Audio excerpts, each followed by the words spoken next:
नोकरी न मागता नोकरी देणारा तरुण व्हावा।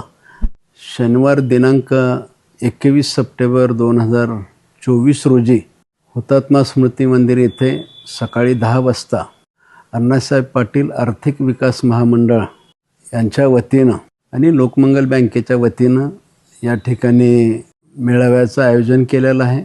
अनेक तरुण स्वतःच्या पायावर काहीतरी व्यवसाय उभा करू इच्छितात।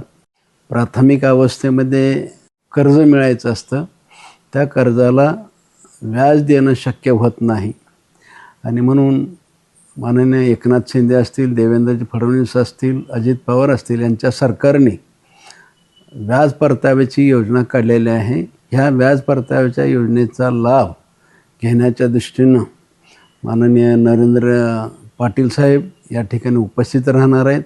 समस्त सोलापूर शहरातील किंवा जिल्ह्यातील तरुण मित्रांना माझी विनंती आहे, या मेळाव्यास मोठ्या संख्येनं उपस्थित राहावं। संपूर्ण महामंडळाची माहिती घ्यावी आणि माहिती घेऊन त्या संकल्पना ज्या व्यवसायाच्या त्या संकल्पना पूर्ण करण्यासाठी लोकमंगल बँक आपल्या पाठीशी खंबीरपणे उभा राहील आणि त्यासाठी त्याचा लाभ घेऊन स्वतःच्या पायावर नोकरी न मागता नोकरी देणारा तरुण व्हावा, यासाठी आपल्याला विनंती करतो की आपण या कार्यक्रमास आवर्जून उपस्थित राहावं।